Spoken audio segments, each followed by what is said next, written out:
What up, YouTube? This is GeoStealth R1, and what are we having today? As you can see right in front of me, I got the JATO 4x4 brushless system. Which color did I get into? Which I will show you guys once I unbox this. But let's look at the side of the box.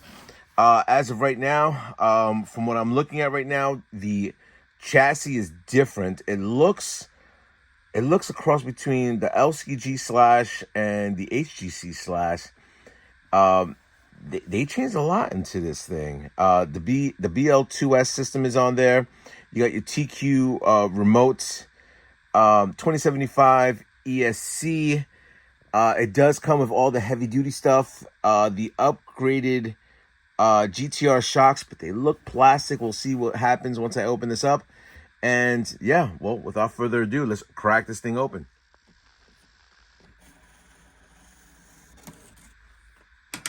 Alrighty, so here we go, the JATO 4x4. Look at that thing right there. Impressive. Now, should it have the name of the JATO? People that have had the JATO for so many years, it's a different platform, realistically speaking. But you know what? If they were going to upgrade something to electric and having a JATO name on it, why not? TRAXXAS, it's your company. You can do what you want. But that being said, let's talk about the RC itself. Let's start off with the wheels. These have sledgehammers on them, which I think is pretty cool. It does have 17 millimeter adapters, my apologies. It comes with the plastic GTR shocks, plastic links. It does have all the heavy duty upgraded plastics that are on this thing. It does have a smaller wheelbase, kind of like the Rally, because I'm doing an update on the Rally right now.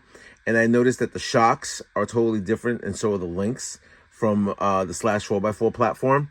I love the fact that they have this portion of it to where this is the thing that I had issues with on my Bandit. This portion didn't cover the shock itself, so it would scratch the shock or crack it once it did a big impact hit. So that's pretty cool. Right now, you're looking at the body itself, and this body platform is the clipless body, but it mounts to the chassis itself. I'll take that off in a few seconds.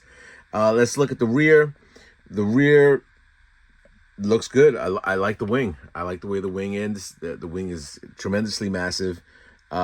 This is going to be fun to upgrade. I know they're coming out with the VXL version in January, but I can upgrade this to a VXL. I have enough parts available to me that I can upgrade this to a VXL version. So let's crack open the hood and see what's inside.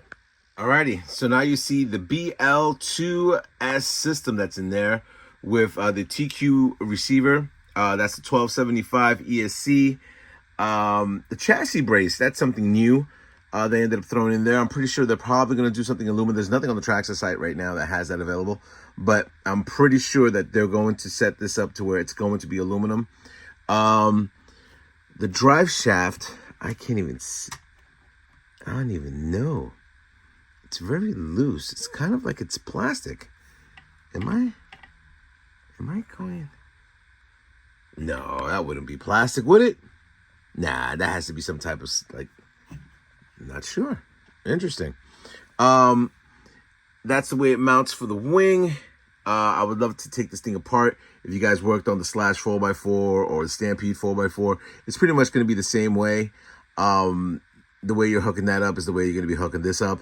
But yeah, no, excellent platform. I am going to do another video with this RC. I'm going to start upgrading it immediately, but with all the extra parts that I have available. But I do want to drive this. I'm probably going to drive this today. See exactly what's happening. So yeah, tell me your thoughts. Tell me what you think. Rate, comment, subscribe. Tell my folks up on YouTube. Later.